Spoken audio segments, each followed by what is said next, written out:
Kristos barabaraan gooftaadha. Isaan jaallatamne ameen. Ameen haleluuyaa. Luqaas boqonnaa 4:14 jalqabee hanga 21tti akkasumas immoo seera boqonnaa 35 hanga 35tti Qorontos isa jalqabaa 12 hanga 11 akkasumas 28 hanga 31 kutaawwan kana walii wajjin ilaalla. Mata duree gootanii kan isin qabattan yeroon keenya akka hin deemneef humna hafuura qulqulluutiin guutamanii hojjechuu kan jedhu. Humna hafuura qulqulluutiin guutamanii hojjechuu kan jedhu qabadha. Humna hafuura qulqulluutiin guutamanii hojjechuudha. Humna hafuura qulqulluutiin guutamanii hojjechuu kan jedhu kana gaafa ilaaltanii Luqaas boqonnaa 4:14 gaafa kaastanii dubbiftan kana booddee Yesuus humna hafuura qulqulluutiin gara Galiilaatti deebi'ee jedha. Afur tokkorraa gaafa ilaaltan immoo iddoo ammaatti nan deebi'a. Yesuus hafuura qulqulluudhaan erga guutamee booddee Yordaanosii deebi'ee hafuuruma sanaan lafa onaa keessa deddeebi'ee jedha. Maqaan Waaqayyoo eebbifamu. Nama siin bira jiru akka qabaate mata duree kanatti hima. Yoo waan biraa irraanfattan mata duree kana hin irraanfatina. Hafuura qulqulluutiin guutamee hojjedhuudhaani. Wanti nama guute nama hojjechiisa miti. Wanti nama guute nama hojjechiisa. Maqaan Waaqayyoo eebbifamu. Wanti nu guute nu hojjechiisa. Fakkeenyaaf namni tokko yoo baay'ee dhugee gara fakkeenyaatti illee deebi'ee jalqabuma irratti namni tokko yoo dhugee keessa isaa bu'eera mitiira wanta inni dhuge sun akkam isa godha. Wanti keessa isaa jiru sun isa hojjechiisa mitiira yookaan nama machaa'e beektu hin dhuge waa hin guutame waan ta'eef. Maal jedha dubbiin sagalee Waaqayyoo hafuura qulqulluudhaan guutamaadha. Qooda waan biraadhaan guutamtan. Hafuura qulqulluudhaan yoo guutamne hafuuruma qulqulluun nu hojjechiisa.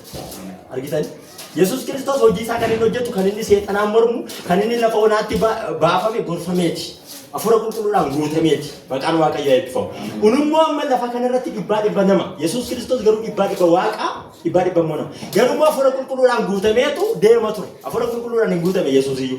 Nuyi hafuura qulqulluudhaan guutamne akkamitti akka deddeebinu walii wajjin ilaalla. Isa dura garuu hafuurri qulqulluun maali? What is Holy Spirit kan jedhu walii wajjin ilaalla. Hafuura qulqulluu isa nuyi ittiin guutamnu kun maali? Humna hafuura qulqulluutiin guutamanii hojjechuudha. Namni tokko hojjechuudhaaf humna hafuura qulqulluu tajaajilaan tokko namni amanaan kamiyyuu isa kan akkasitti yoo bira darbee gaariidha. Qabxii muraasa waan qabadhee jiruu fi amma kana haasa'uu hin danda'u. Hafuurri qulqulluun maali yoo jettan kutaa wangeelaa irratti hundaa'uudhaan yookaan immoo wangeelota irratti hundaa'uudhaan gaafa ilaallu hafuurri qulqulluun qaama Sillaasee sadaffaa yookaan Waaqa dhugaa kan ta'e hafuurri qulqulluun. Kutaawwan keenya kana hunduma isaan tuqaa. Humna hafuura qulqulluutiin guutamanii hojjechuu jechuun waan salphaa miti. Hafuura qulqulluutiin namni hin guutamne waan tokko hojjechuu hin danda'u. Hafuura qulqulluu sattiin mallatteeffamne hin qabnu taanaan nuyi waa hin baafnu. Waaqayyo nu haa gargaaru. Ameen haleluuyaa. Wangeela keessatti hafuura qulqulluu maalidha yoo jettan qaama Sillaasee isa sadaffaa yookaan Waaqa dhugaa isa ta'e. Waaqa dhugaa.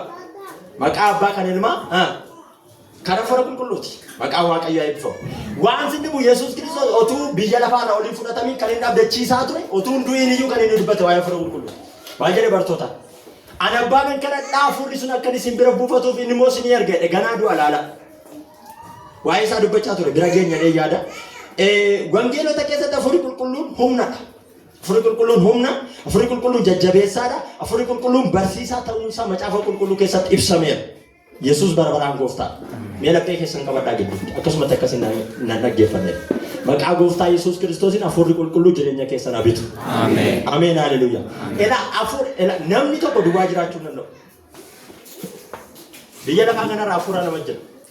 Amma biyya lafaa kanarra keessumaa aduu gaditti kan humna guddaadhaan hojjechaa jiru seexana. Beektu miti. Warri maqaa Waaqayyoo waammatan garuu hafuura qulqulluudhaan guutamanii numa jiraatu.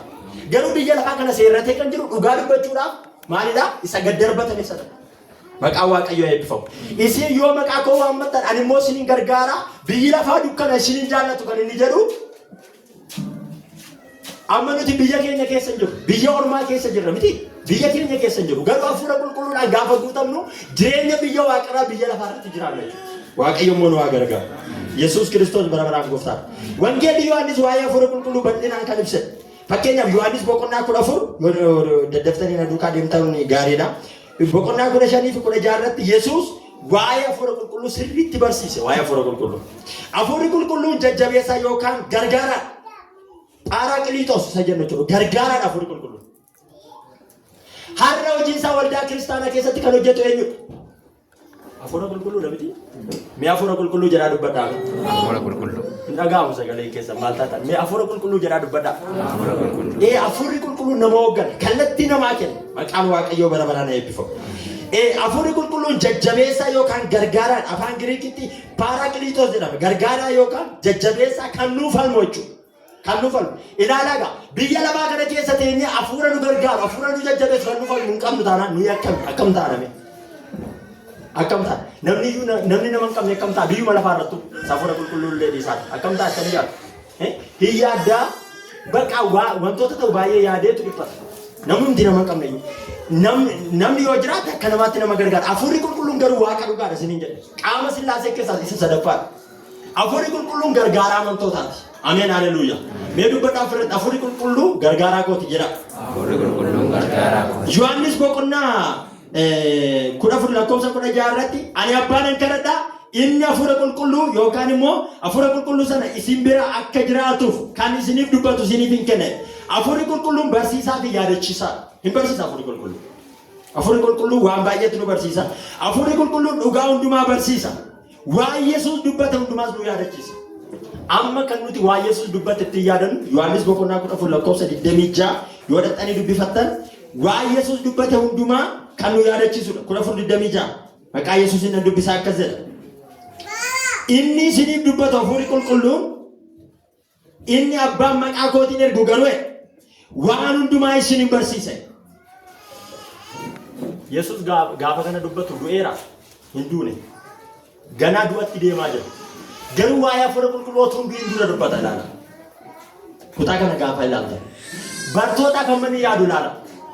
Yesuus Kiristoos erganii du'ee booddee garuu hafuurri qulqulluu dhufe. Otoo hin du'in garuu bartoota isaa kana jajjabeessaa fudhatee deemaa ture. Maal jedha kutaa kana irratti? Inni isiniif dubbatu hafuurri qulqulluun inni abbaan maqaa kootiin ergu garuu waan hundumaa isin barsiisa. Waan ani isinitti hime hundumaas isin yaadachiisa. Waan Yesuus dubbate namni amma jireenya jechuun akkaataa Yesuus Kiristoos itti jiraadhaan jedhe kan nuti deeggarru hafuura qulqulluu dhabuu keenya isa kana sirriitti qabata. Hafuura qulqulluu yoo qabaanne hafuura qulqulluutu kallattii nu kenna waan Yesuus dubbate hunduma isaa nu yaadachiisa. Waan Yesuus immoo ragaa ba'a. Maqaan Waaqayyoo eebbifamu. Waaqayyo immoo nu haa gargaaru ameen. Hafuurri qulqulluun barsiisaaf yaadachiisaadha isiniin jedheera. Hafuurri qulqulluun isa waa'ee Yesuus ragaa ba'u yookaan dhugaa ba'u. Yohaannis boqonnaa 15 lakkoofsa 26 gaafa dubbifattan hafuurri dhugaan inni abbaa biraa ba'u sun anaaf dhugaa hin baay'e. Waa'ee koo isinitti hima. Bira tureera bara. Bartoota duukaa tureera waan baay'ee hojjeteera. Otuu hunduun kana dubbatan erga du'ee booddee immoo Phesxeqoonxee namatti guyyaa 50ffaatti du'ee gaafa immoo waanuma Yesuus Kiristoos isaan biratti kanaan dura hojjete inni raanfatu turan isaa. Garuu hafuurri qulqulluu gaafa isaan irra buufatu waan hundumaa kana isin yaadachiisa jedhe. Maqaan Waaqayyoo eebbifamu. Hafuurri qulqulluun ikkoo hafuura uumamaa gararraa ta'e. Hafuura uumuu danda'u jechuudha. Maqaan Waaqayyoo bara baraan eebbifamu. Egaa hafuurri qulqulluun dhalachuu gooftaa Yesuus irratti mul'achuudhaan illee akka inni dhalatu yookaan immoo waa'ee Maariyaam beektu hafuura qulqulluutu irra bu'ee Yesuus Kiristoos bara jiraate keessatti hafuuruma qulqulluudhaan xumure. Ameen haleluuyaa. Hafuuruma qulqulluudhaan xumureedhaan nama sin bira jiru. Mee waan tokko sirriitti. Yesuus Kiristoos gaafa dhalate hafuurri qulqulluun eenyurra bu'e? Maariyaam irra miti. Argitaniitu miti. Yesuus Kiristoos gaafa inni lafa onaatti bu'e hafuura qulqulluu gargaare. Yesuus Kiristoos gaafa inni nuuf jedhee dhiphate du'e awwaalame hafuura isa Kiristoosin du'aa kaase. Hamma sanaatti hojjete. Maqaan Waaqayyoo eebbifamu. Warri Yesuus irraa baratan hafuura qulqulluudhaan baratanii hafuura qulqulluudhaan utuma deemanii jireenya isaanii xumuru. Hafuura qulqulluudhaan geggeeffame Yesuus Kiristoos. Hamma dhumaatti gaafa laaltan kutaa keenyarraa waan haaraan hin jiru. Yesuus Kiristoos maaliif akkas godhe hafuura qulqulluu malee nuyi akka qullaatame nutti hime. Hafuura qulqulluu malee nuyi immoo amna. Waan tokko dura dhaabachuu na ta'e. Yoo harka Waaqayyoo jala of galchaa jechuudha hafuura Waaqayyoo ofirratti moosisaa jechuudha. Seexana diina keessanii mormaa'e. Maqaan Waaqayyoo bara baraan eebbifamu. Yeroo qorumsaas Yesuus wajjin kan ture hafuura qulqulluudha. Yeroo Yesuus Kiristoos du'e kan du'aa kaase hafuura qulqulluudha. Maqaan Waaqayyoo bara baraan eebbifamu. Roomee 8 lakkoofsa 11 gaafa dhaqanii dubbifattan hafuura isa Kiristoosin du'aa kaase. Hafuura Yesuus Kiristoos akka inni dhalatu godhe. Hafuura Yesuus Kiristoos lafa onaa keessatti gargaara. Mee harka keessa ol qaba. bara keessan irratti jireenya keessan irratti hafuurri kun sinaa gargaaru. Ameen. Garuu eeyyamamudha. Jireenya keenya kennaa koota Yesuus Kiristoos ko fakkeenya nuu ta'uudhaaf waaqa dhugaa ta'e hammam kadhanna nuyi. Hammam kadhanna. Yesuus Kiristoos ko otoo hafuura qulqulluudhaan hin guutamin lafa onaatti maaliif hin baane? Lakkoofsa 14 kan dubbifadhame tokko. Erga hafuura qulqulluudhaan guutame lafa onaatti bahe. Akkas jechuun nuti eessa jirra?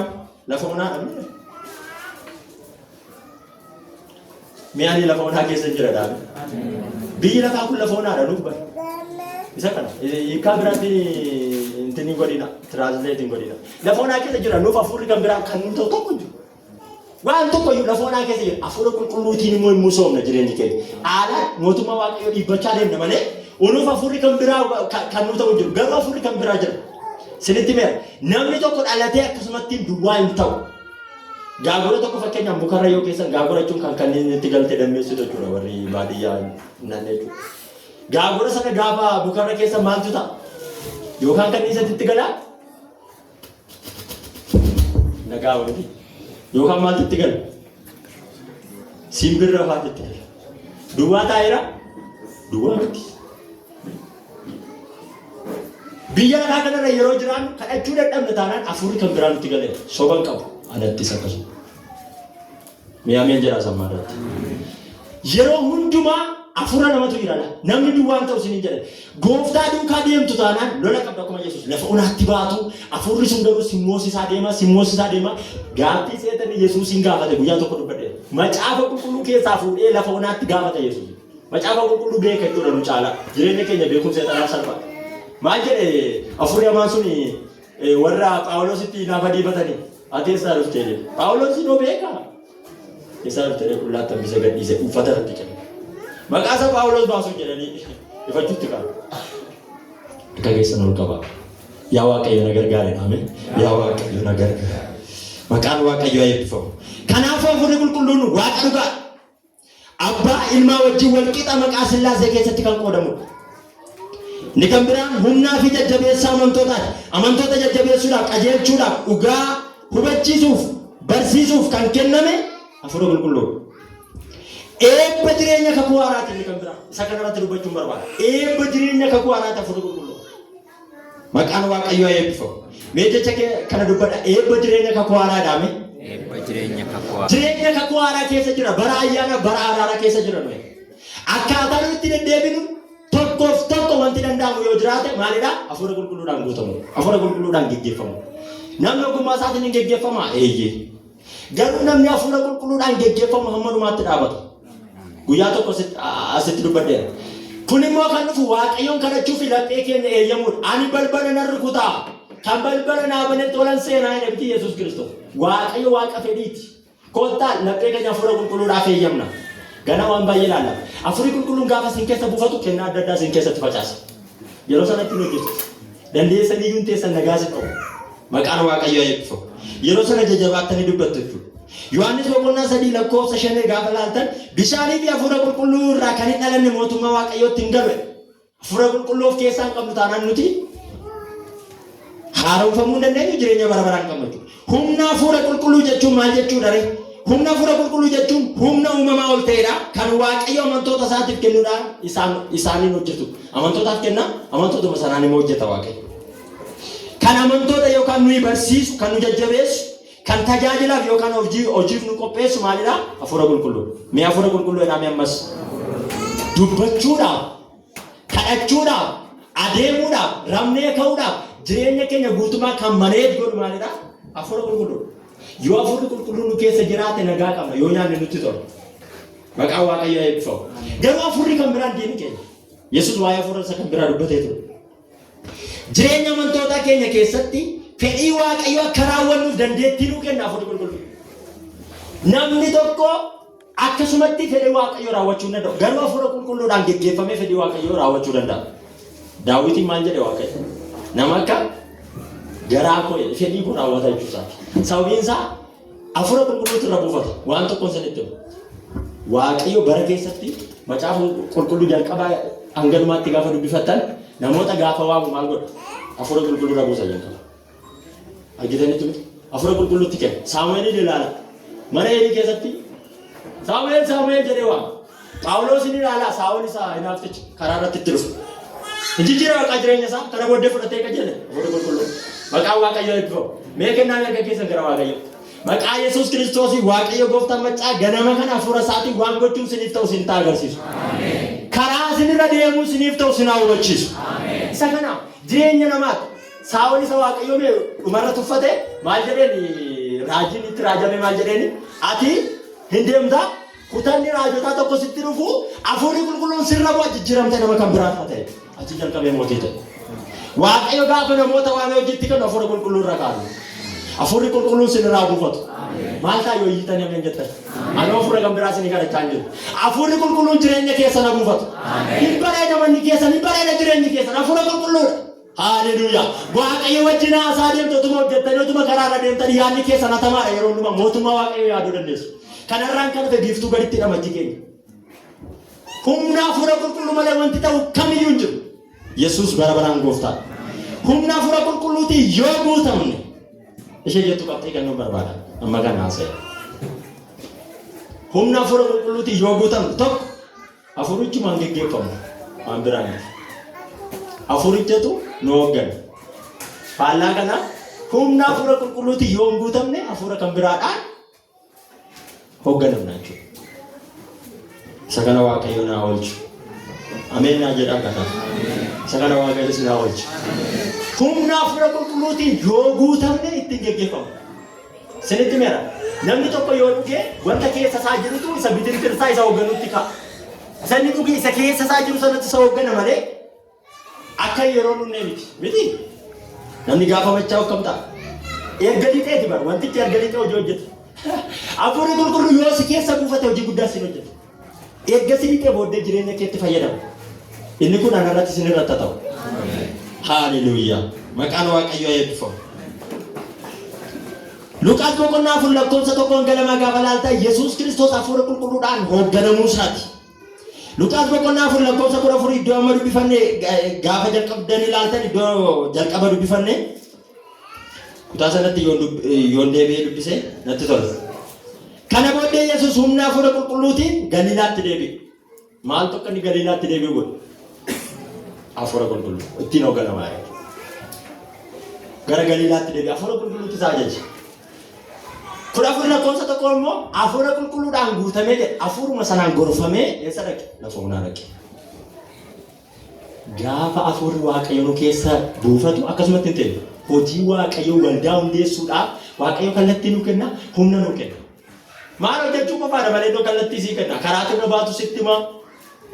Akkatti nyaatamne si godha bakka. Si wajjin haasa'a. Obboleessa kee caalaa sitti dhiyaata. Hafuura kee caalaa sitti dhiyaata. Ameen hallelujaa. Mee warri hafuura qulqulluutti gammaddan. Harka keessa walitti buusaa Waaqayyoon galateeffata. Hafuurri qulqulluu kun hafuura adda ta'e. Inni kan biraani hafuurichaan geggeeffamna jenne humna hafuura qulqulluutiin yoo guutamu. Humna hafuura qulqulluu waan baay'ee hojjeta. Inni lammaffaan wangeela yookaan sagalee misiraachuu lallabna. Nama simbira jirtu suuteedha dubbadhaati. Yoo hafuurri qulqulluu si gargaare maleedha. Yesuus gooftaadha jettee dubbachuu hin dandeessuudha. Kadeebiyaatti maal yoo hafuurri Waaqayyo si gargaare maleedha. Yesuus gooftaadha jettee dallabuu hin dandeessuudha. Dhugaadha. Namni of jechuu jiraas keessa. Maqaa gooftichaatiin of hojjechu. Hallelujah. Hafuurri qulqulluu waan nurra buufateef waan baay'ee hojjechuu dandeenya. Waan baranneef, waan beekumsa qabaanneef garuu miti. Macaafa qulqulluu keessatti Yesuus Kiristoos maal jedhee? Warra gadadamootaaf jedhamtu kutaa nama dubbifan. Warra booji'amaniif maal akkas godha beektu? Hafuura Waaqayyootu narra jira. Hafuurichi warra akkasii barbaada. Warra dadhaboota barbaada jechuudha. Warra teempoo isaanii agarsiifatan miti isa biyya lafaa. Beekumsa biyya lafaa isa lafatti dabaluu danda'a. Warra namni yaadaan qabu bira jiru. Warra namni yaadaan hin qabne warra gaddeebi'an lafaa kaasu. Eelii biratti Saamu'eel hin yaadamu. Ijoollee abbaan Daawit qabu keessatti Daawit hin jiru. Garuu yaada Waaqayyoo keessatti. Ameen hallelujaa. Nama sin bira jirutti dubbadha. Waan sin godhaanii. yaada waaqayyo keessa jirta daali afurri waaqayyo sirra jira dhaatti dubbata irra deebi afurri waaqayyo sirra jira daali sinirra jiraachuu isaatti galateeffadhaa waaqayyo haleluuyaa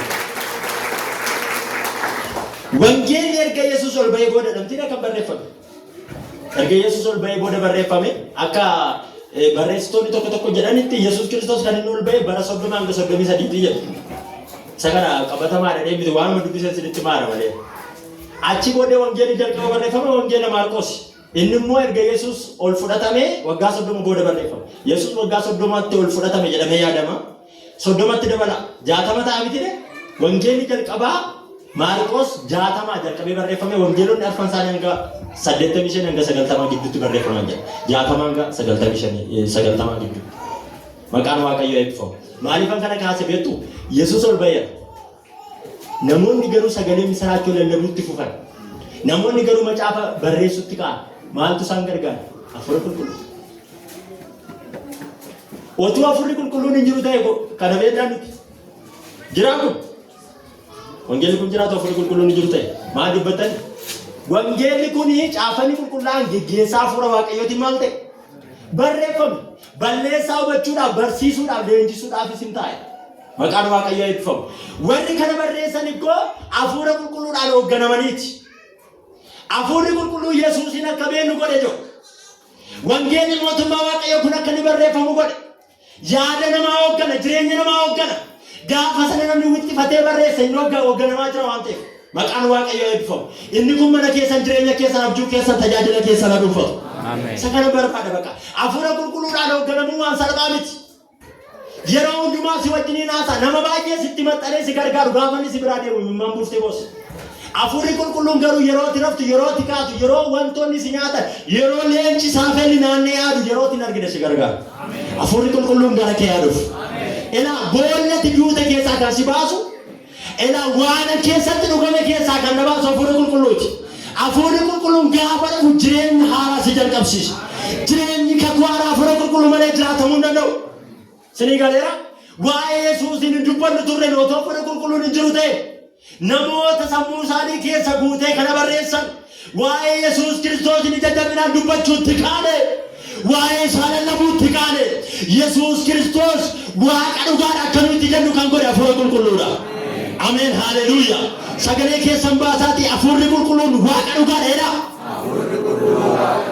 jireenya du'e kan kaasu hafuura qulqulluuti ani hafuura koo isiniin nan ergaa haleluuyaa maqaan waaqayyoo eebbifamu hafuurri qulqulluun sun immoo hafuura uumuu danda'u faarfannaa baree uuma ganama kana tajaajila dadhabe jilba dirgeeffachuu dadhabe uuma ganama kana ameen haleluuyaa abjuu booree wanta baree inni macaafa kana barreesse maqaa Yesuus Kiristoos namicha Naazreetiin jireenya kee toorata deebisu Hisqeel gaafa dubbatu nan guutame jedhe hafuurri waaqayyoo irra ture jedhee dubbatu hafuurri waaqayyoo ganama kana sirraa buufatu addunyaa haaraa keessa galaanne hafuurri waaqayyoo gaafa sirra buufate nama kan biraa taatu anan lallaalina ani baay'ee dadhabaa dabalee Yesuus Kiristoos garuu humna guddaa qaba ani dadhabaadha hafuurri qulqulluun garuu na guutee na baase gaafa laalu namoota hafuuratti du'an argee gaafa laalu lafeen iddoo buusaan isaan jiru argitaa mucaa konaa jenna turubbate merga keessan kaasa utuu raftanii utuu qaatanii utuu deemtanii makiinaa keessatti karaa irratti lafarratti yeroo hundumaa hafuurri qulqulluu jireenya keessan hoogganu kana barbaachisa narra buufate jedhee dubbata waaqayyo dhoksaatti waan agarsiisee ija saamame haleluuyaa isa isaa ol qabatee tiifii gudatti jaamsa waan alaatti agarsiisa ganama kana sirriitti dubbadha ogummaa kootiin miti humna sagalee kanaatiin maqaa Yesuus Kiristoosin lafeen keessan kun haara'u jireenyi keessan kun haara'u namummaan keessan kun haara'u ameen haleluuyaa harka keessan ol qabaate ana hafuura qulqulluudhaan dhuunfatameera jedha ana hafuura qulqulluudhaan fudhatameera jedha yaada waaqayyo jiraatta gaafasa maqaan waaqayyoo eebbifamu argineera yaadni keenya nu gana hiriyaan keenya nu gana qalbiin keenya nu gana ofii keenya of ganna of ajjeesuudhaan murteessina yaadni waaqayyoo garuu hafuurri waaqayyoo garuu waan haaraa godhameera hafuura sana sinii kana dhaboodha hafuura gummaateedha hafuura gorsaa naati jedha. Hafuura uummannaati jedha. Maqaan Waaqayyoo eebbifamu. Kennaa hundumaa sii kenna isatti dheebotte sana. Isa bara mucummaa keessan isatti dhageessu. Isa haalonni sirkaadhaan. Isa nama dhabuun sirraa'ee sana. Ganama kana Waaqayyo gooftaan maccaa sagalee kanaan daate ana miti. Jireenya keetti waan haaraa tokko hin maxxansaame. Narra jira hafuurri Waaqayyo. Haleluuyaa. Harki Waaqayyo anarra ture. Meja kana dubbadha. Harki Waaqayyo anarra jira jedhame. Harki Waaqayyo anarra jira. Narra jira kike jedhe Abrahaam tare. Waa'ee isaa faafata baay'ee. Harki Waaqayyo anarra ture. Na fuudhee na baase. Haleluuyaa. Iskeel dubbata. Ela na fuudhee na baase. Maal jedhee? Hafuurri qulqulluun gaafa sinii dhufu wangeela gara otuma dubbisii sinigal. Dhugaa Waaqayyo sinitti gaafa sin guutu sammuu keessan guutu. Dubbisi sinii godha. Maal jedhee beektu hafuurri qulqulluun iskeeli nyaatu jedhee. Maal akka nyaatu beeku hafuura qulqulluutti. Dubbicha nyaatannaa nyaachuutti kee inni haa'e xannoo gammachuudhaan na guute nan hiikame. Haleluuyaa. Achi booddee keessaa baneetu dachaa lafeen gogaan keessa guute tokko itti agarsiisa. Gaafa dhaqee ilaalu inni mul'atatti ta'ee mataan iddoo mataan jiru. Harki iddoo harkaan jiru. Jilbi iddoo jilbaan faffaca'eera. Argitaa jedheen. Argitaa kana. Ameen haleluuyaa. Meeja keessan qabadhaa amantiidhaan akka gowwaatti godha. Haalota keessan, rakkina keessan, dadhabbii keessan akka hin argine maqaa Yesuus Kiristoosii ijji hafuuraa isiniif banamu. Ijji hafuuraa isiniif banamu. Ijji hafuuraa isiniif banamu. Ijji hafuuraa hin banamu taanaan rakkina arginu. Elaasha kana dubbadhu. Ijji hafuuraa hin banamu taanaan kan nuti arginu yaaddoodha. Ijji hafuuraa yoo hin banamne rakkoo dhaba. Maala nyaadhaa argina yeroo sana yoo ijji hafuuraa hin banamne. Maala nuffadhaa argina. Akkama godheessan ni ta'a. Lafti naachi teera jiraachuudhaaf abdii qabu bara kana maalina jiraadha. Waa'ee mana kiraa yaanna. Mootummaa Waaqayyoo irraanfanna. Maqaa Yesuus ija hafuuraa kan keessan kan koo abanamu ganama gala. Ija hafuuraa. Haleluuyaa. Isaa wajjin ture argitanii naa hoosaasan. Gaafa marfaman sana. Iji naa hoosanaa kan hin argu waa'ee nyaatamuuti. Waa'ee rukutamuuti. Banni irra eessan inni nama Waaqayyoo jedhee argu. Ijeensaa garuu. Haleluuyaa. Mee ameen jedhaa maalo. Loltoonni akka biddaatutti marfamanii arga. Ijjiin banamne Waaqayyo irratti akka gungumnu nu godha. Ishee kana qaba. Baneera otootu jirtu Waaqayyo irratti akka gungumnu nu godha. Ija hafuuraa gaafa baname garuu akka jedheensa maal taate inni isaanii wajjin jiru. Isan wajjin jiru rancaalu. Haleluuyaa. Ameen haleluuyaa. Mee harka keessan akkas godhadhaa. Hafuurri Waaqayyo narra jira. Inni narra jiru kun caaleedha. Jedha inni narra jiru kun namoosisaadha. Maqaa Yesuusiin ganama kana injifadha. Sinee eeyyameera injifadha. Hafuurri qulqulluun isa Yesuusiin warra du'an keessaa kaasu.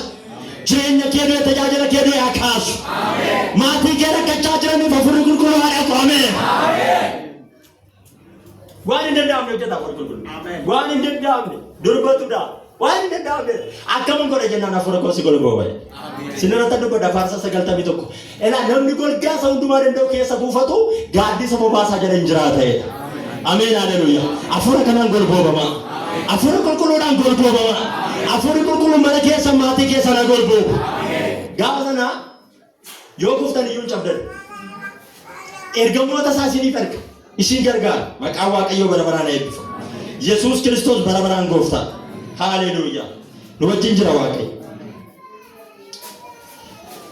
Kutaan kun tajaajila Yesuusii kan adda addaatiin ibsa. Iddoo nama dubbisa guni lakkoofsa 18 Luqaasuma keessa jira. Hafuurri gooftachaa irra jira. Sagalee misiraachoo warra gadadamootatti himuudhaaf na dibeera isa jedhu kana walii wajjin gaafa laallu tokko. Hiyyeessotaaf sagalee misiraachoo lallabuu Yesuus ibsa. Warra hafuuraan hiyyooman warra gadda keessa jiraniif abdiin fayyinaa dhufuu isaa hime Yesuus. Warra rakkina keessa jiran. Dhoksaa Yesuus dubbatachitti isinitti himu. Masichi inni eegamaa ture sunanaa. Akkamitti barra beektu? Isa nama sinii dubbisee amma sin dhageessan kun jedhe har'a raawwatame. Achuwaan dubbite. Mari qulqullummaa tokko dubbi macaafni isaa Yesuusitti kenname ture. Waa'ee isaatiif raajameetu. Waggaa dheeraa eegamaa ture laala. Hin beekan isaa. Itti kennanii naa dubbisuutti ka'e. Gaafa inni dubbisu dhaggeeffatu. Namicha isa mana sagadaa keessa argamutti kenneetu taa'e. achumaan namoonni ija isaanii Yesuus irratti maal godhan raanfatanii. Haleluuyaa. Kun immoo maaliif sabeetu akka inni fuula qulqulluutiin geggeeffamu agarsiisa. Gaafa fuula qulqulluudhaan geggeeffamtu hunduma takka kee ilaali. Eebba guddaa takka kee jira waan ta'eef maqaan Waaqayyoo eebbifamu.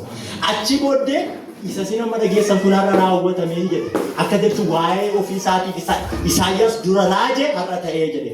Fu'eelaa kun hojiirra ooleera jedhee dubbata. Akkamitti ta'uu danda'a? Kan akkamitti beekna Yesuus irratti? Akkamitti akka jechuu danda'a? Ilma Yoosef ni kumoodha.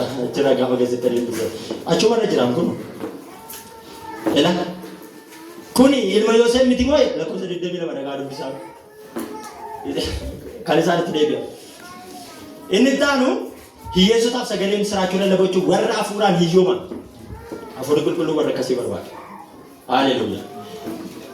Amma gaasin dubbachiisu baay'ee isaan jira maqaa Waaqayyoo eebbifamu. Yeroo hundumaadhaan nama sin bira jiru.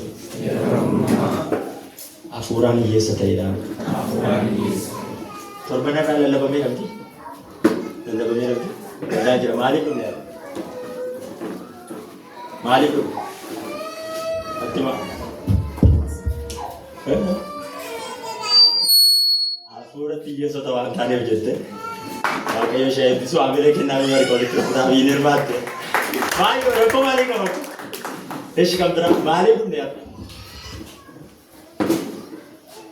Hafuuraan namni lafaa kanarratti nama sin argitan geessifadheedha nama jedhu dhageessanii beektu dhaga'uu dandeessu garuu warri sooshaal miidiyaa waan barbaadan jedhu garuu maaliif dhumne kan jedhu. Waan nyaannu dhabnee dhumne? Lakki. Waan uffannu dhabne? Lakki. Mana dhabneerra? Suma torban irraa keessa jiran mana kiraa san keessa ta'u. Maaliif dhumne reera? Yeroo hundumaa hafuurratti hiyyeessota warra ta'an. Hagam madaaleera Yesuus. Hiyyeessi guutuu miti waan barbaadu qaba. Miti guutuu miti bakka hiyyeessi waan barbaadu qaba. Kanaasa. Warra hafuuraan hiyyoomanii fi warra gadda keessa jiraniif abdiin fayyinaa dhufeera. Warra hafuuratti hiyyeessota ta'an jechuun har'a Waaqayyoon barbaaddatanii borimmoo duubatti kan deebi'an jechuu miti. Yeroo hundumaa barbaaddatu. Maatewos keessatti natti fakkaata. Hafuuratti hiyyeessota warra ta'an jechuun yeroo hundumaa hafuura Waaqayyoo kan barbaadan argitanii. Yeroo hundumaa jechuun jechuudha. Hafuura qulqulluutti yoom guutamne? Yeroo jalqabaa manni sana guutamnee nu ga'e. Yoom guutam? Yeroo hundumaa guutamuu qaba hafuura qulqulluu. Mee waa'ee Museen sinitti himee xumura. Musee kan karaarra buusee eenyu jalqaba? Na wajjin dubbadhaa gaamamu. Haasaan ture miti dubbadhaa. Kan karaarra buuse kan milikitaa wajjin ta'e eenyu? Waaqayyo. Museen utuu deemu akka Waaqayyo karaarra buusee utuu deemu gaafa deemu karaa gee maal godha Waaqayyo? Eenyutu karaarra buuse? Waaqayyo maaliif gaafata? Maaliif gaafata taniyaa? Saba kana maal godha? Yeroo hundumaatti siqaa jiratti guddachaa jira. Ameen haleluuyaa. Inni kun nu argatu maqaa Waaqayyoo eebbifamu. Itti guddachaa deemna jechuudha. Yeroo hundumaa hafuuratti hiyyeessota warra ta'an jechuun har'a barbaaddatanii bakka nageera. Baajata waggaa tokko cufeera. Kan ji'a kanaa cufeera. Bakka torban kana immoo ittiin intiniidha. Fakkeenyaaf amma sanbata irraa kana kadhachaa irraa sagantaan jira. Bakka nu ga'eera torbee kana ittumaan baana jenna taanaan hin ta'u. Yeroo hundumaa seexanni nu loluudhaan maalirra jira? Qophiirra jira miti. Yeroo cim, yeroo kaan, yeroo baan hojii keenya galle numa kanan hafuuraa. Numa deemu bakka ittuma guddachaa deemu. Utuma jennu hanga gootummaa Kiristoositti jedhamu. Deemu jechuudha. Maqaa Waaqayyoo bara baraan eebbifamu. Yeroo hundumaa warra booji'aman akka gadi lakkifaman yookaan gadi dhiifaman labsuudhaaf jechuun isaa warra cubbuun isaa mo'e waa'ee isaatiif inni raajame reefuu ta'aa jira. Namoonni cubbuu keessa jiru laala hamma raajeen sun raawwatamutti Yesuus Kiristoos ikko reefuu dhufa. Warra cubbuu mo'e warra karaa hafuuraa du'oo turan bilisa baasuu isaa ibsa jirti. Daawwatanii ture. Maal jedhe warra booji'aman akka gadi dhiifaman booji'amuu jechuun maal jechuudha? Humna biraatiin mo'amuudha miti. Abanuu booji'ame jechuun hinduu jechuu miti. Harka diina isaa harka galeera jira garuu booji'amaa mo'amaa warra karaa hafuuraa du'oo turre warra cubbuun nu mo'ee ture. Warra akkasii maal gochuudhaaf bilisa baasuudhaaf hafuurri Waaqayyoo irra jira Yesuus. Ameen haleluuyaa. Bilisa baaneerra moo baanee karaa Yesuus? Ameen haleluuyaa. Maqaan Waaqayyoo eebbifamu. Inni itti warra jaamaniif agartuu isaanii deebisuudhaaf kun immoo fayyina fooniif hafuuraa ibsa. Fayyina fooniif hafuuraa Yesuus warra okkolan fayyiseeraa warradhaan lamxaa'e fayyiseeraa wantoota kana godheera. Waggaa ayyaana jaalala gooftaa labsuudhaaf jechuun isa har'aati bara ayyaanaa fi bara araara waaqayyoo namootaaf labsuu beeksise. Isa amma nu jiraachaa jiru kana dubbata yeroo sana. Maqaan waaqa keenyaa bara baraan eebbifamu. Kunoo dubbiin macaafaa kun akkuma dhageessanitti har'a raawwatame jechuunsaa dubbiin kun karaa Isaayyaas waa'ee kootiif raajamee ture. Ani masicha isa eegamaa turedha jedhee dubbachuu ta'a. Haaleluyyaa. Waan Isaayyaas dubbate kun ta'eera. Haaleluyyaa. Maqaan waaqayyoo eebbifamu. Sadaffaarra jiru. Tokkoffaa maal jedhu? Hafuurichaan geggeeffamu. Humna hafuura qulqulluuti yoo guutamne hafuurichaan geggeeffamu. Lammaffaan immoo maal jenne? Wangeela yookaan sagalee misiraachooti jedhanii. Wangeela jechuun akka oduu gammachiisa. Oduu gammachiisa. Sagalee misiraachoo. Sagalee misiraachoo labsu. Inni sadaffaan kennaa adda addaa fudhanna hafuura qulqulluudhaan yoo guutamu. Inni immoo eessatti dhufa Qorontos isa jalqabaa boqonnaa 12:1-11:28-31. Kennaan hafuuraa waldaa jaala. Elaa kennaa adda addaatu jira hafuurichi garuu tokkichuma. Akkasuma jedha gaafa dubbifatta. Dubbifachaa turre miti eegalan. Hojii adda addaatu jira kan nuti jennu garuu tokkichuma. Amma fakkeenyaaf amma uffachuudhaaf miila keenyaan deemnaa harka keenyaan hin hojjennaa maal jennaa qaamuma kana ta'uu isuuf miti qaama tokkotti bu'aa baay'ee qaba. Maqaan waaqayyoo eebbifamu. Yesuus Kiristoos bara baraan gooftaa. Kennaa hafuuraa adda addaa fudhan kun mata isa qabxii sadumaa. Qaamni tokko wal gargaaruudhaan akka waliif guutu yookaan interdependence isa jennu sana waliif guutu. Amma fakkeenyaaf kennaan nama jiru kan biraa, kennaan nama biraarra jiru kan biraa, kennaan nama biraarra jiru kan biraa walitti dhufee qaama tokko ta'a. Mataa isaatti guutuu miti walirratti hirkataadha jechuudha. Kennaa adda addaa nuu kennaa jechuudha. Waa'ee kennaa kana Qorontos keessatti dubbifannaan inni taanu Phaawulos Qorontos isa jalqabaa boqonnaa 12:28-31 suma kana irratti tajaajilli hundi waldaa keessatti illee gahee fi bakka mataa isaa akka qabu dubbatu. Mee kutaa sana yoomanii fiigee seenaa wayyaa Qorontos. Okay, bira geera akka tasaa. Maal jedha? Yaa obboloota koo waa'ee kennaa garaa garaa hafuura qulqulluun kennuu akka hubattan nan barbaada. Yoo hafuura qulqulluudhaan guutamne kennaa adda addaa fudhanna bakka. Kennaan sun immoo baay'ee.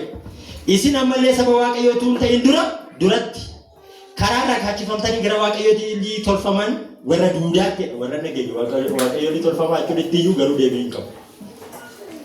Akka oofamaa turtan hin beektu dura. Akkasumas namni hafuura waaqayyootiin geggeeffamu Yesuusa baramaadha jechuu. Namni tokko illee hafuura qulqulluutiin yoo ta'e malee Yesuus gooftaadha jechuun hin danda'u isin sila jechuudha. Nu hafuura qulqulluudhaan hin ta'e malee jedha. Kennaan hafuura gosa garaa garaatu jira hafuuraan jalqabe irra utaale. Hafuurichi garuu tokkichuma. Maqaan waaqayyoo eebbifamu. Kaan kennaa gorsaa qaba, kaan kennaa raajummaa qaba, kaan kennaa geggeessuu qaba. Wantoota baay'eetu jira. Kana keessa yoo turuu baanne gaarii natti fakkaata. Maqaan waaqayyoo eebbifamu.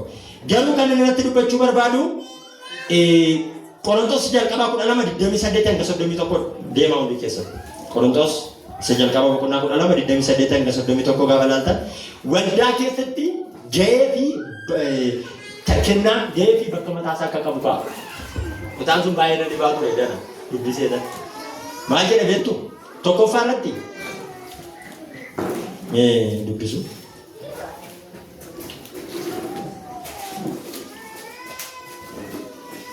Diddamii 8-31. Namni hiiku yoo jiraachuudhaa baate garuu Qorontos jalqabaa 12:14 seene 28 akkas jedha. Waaqayyos waldaa kiristaanaa keessatti duraan dursee jedha. Sadarkaa jira laasif. Jalqaba irratti ergamoota. Achi booda lammaffaa irratti waan waaqayyotti mul'ise warra dubbatan warra waan inni itti mul'ise dubbatan jechuun raajota. Lammaffaa irratti sadaffaa warra dubbii isaa barsiisan barsiisota wangeelaa. Inni taanu maalidha? Sadaffaa warra dubbii isaa barsiisan jenne kana booddees immoo eenyudha? Warra dinqii hojjetan kennaadha barkunis. Isaanitti aansees warra dhukkubsattoota fayyisuudhaaf kennaa qaban jiru irrayyuu. Warra namoota gargaaran Daaqoonii haadha laa namoota hiyyeessa namoota waan nyaata waan uffatan hin qabne warra akkasii kennaa akkasii jira. Chaaritii jechuudha. Arjummaa. Warra hojii geggeessan liidarshiippii warra fakkeenyaaf akka dooktar gaarii fa'aa jiru warra waldaa bulchan hooggantoota waan akkasii kennaadha kunis. Inni itti aanu maalidha? Warra afaan hin beekamneen dubbatan kaaseera jedha. Maaliif jalqaba ergamoota jedhee maaliif akkas jedhee yaadaan ture? Ergamoota jechuun tajaajila bal'aa kan jalqabanii ba'an warra ijaan arganii dhugaa ba'an jechuudha. Ergamoota. Kanaan isarraa kaasa. Isaan ikkoo utuu waldaan hin hundaa'e waldaan hundoomnaan hoogganaa barbaada. Tajaajila nama barsiisuu barbaada miti. Warreen kun garuu waan ijaan argan dhugaa ba'u jalqaba. Isaan irraa jalqaba jechuudha. Tajaajilli kutaa fi gahee mataa isaa akka qabu warra ijaan argan. Inni lammaffaan warra waa waaqayyo isaanitti mul'isa dubbatan yookaan raajoota ergaa waaqayyo isaanitti fide hafuuraan geggeeffamanii dubbatu isaa kunis kennaadha kunis waa'ee kennaa hafuuraa jala jirti. Inni itti aanu sadaffaa erga waldaan dhaabbattee booda warra dubbii isaa barsiisan dubbii waaqayyo qorachuudhaan sammuu amantootaa kan ibsan jechuudha. Dubbii waaqayyo qoratanii. Inni arfaffaan immoo warra dinqii hojjetanii fi dhukkubsattoota fayyisan humna hafuura qulqulluutiin mallattoo adda addaa agarsiisu. Har'a iyyuu jiru warreen akkasii ministeerii mataa isaanii banatanii waaqayyo koo hin kennine jechuun kennaa akkasii kan qaban jiru. Dinqii adda addaa hojjetu hafuura qulqulluudhaan. Inni shanaffaan warra namoota gargaaran hiyyeessota warra gaddan warra dhiphatan bira dhaabachuu kennaadha inni kunis. Jaaffaa warra hojii geggeessan yookaan immoo administrators warra jedhama qajeelchuu waldaa kan bulchan yookaan hoogganan dubbachuu yaaleera. Warra afaan hin beekamneen dubbatan wantoota kan kennaawwan kana hundumaarra kan caalu garuu hafuura qulqulluudha jaalala jedhee qadi godhee kaa'ee jechuudha. Kennaawwan amma dubbadhe torbadha yoo lakkoofsanii tuute kana hundumaarra kan caalu garuu jedhe jaalala mee 31 dubbisaame 31 12 isin garuu kennaa warra caalan argachuudhaaf dhamaa. Ani immoo isaan kana hundumaarra kan caalu iyyuu isinittan agarsiisa. Maal jedha 13 lakkoofsa tokko irratti afaan namoonni yookaan afaan ergamoonni waaqayyo dubbatanii dubbadhee jaalala yoon qabachuudhaaf akka ani akka sibiila kililchuu yookaan dibbee kochkoch jedhuun ta'e waa'ee kennaa kana hunda tarreesse jaalalli tokko fakkate yaasa. Waaqayyo gooftaan machaan waa gargaara. Sadageenyatti waaqayyo akka jiraannu nu waa gargaara. Maqaan waaqayyo eebbifamu. Egaa kutaa tokko qofaan dubbadhee xumuraa afaan hin beekamne dubbachuu kana keessa yoo deddeebine baay'ee dheerata nurka.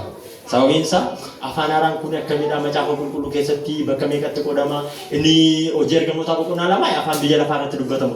Asirratti gaafa dubbifattan immoo afaan namootaa fi afaan ergamootaa kan jedhu kuni afaan namni tokko waaqayyo wajjin haasa'ullee akka ta'e dubbata jechuudha. Phaawulos yoo kana keessa deemne asitti yeroo dheeraadha garuu barreessee jira. Walumaa galatti gudunfuudhaaf hafuurri qulqulluu yookaan hafuurri waaqayyoo hafuura waan hundumaa qabu. Ameen haleluuyaa. Sakana dubbadha hafuurri qulqulluu jedhame. Hafuurri qulqulluun waan hundumaa kooti jedhama. waan hundumaa kooti. Waan hundumaa argate Isaayyaas boqonnaa 11 lakkoofsa 2 baafanneet kaane dubbifan.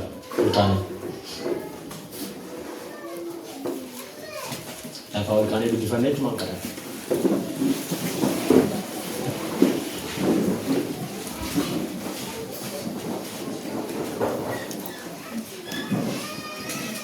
Namni argate naa dubbisa. Argate bakka. Akkasii nama maqaa Yesuusiin nan dubbisa. Lakkoofsa lamarraa ka'a. Tokkuma irraa ka'ee dubbisa. Hidda isee keessaa latiin ba'a. Dameenis hundee isaa keessaa ba'ee ija hin godhata. Hafuurri waaqayyo sarara hin buufata. Innis asirra hafuura ogummaatii fi hafuura hubannaati.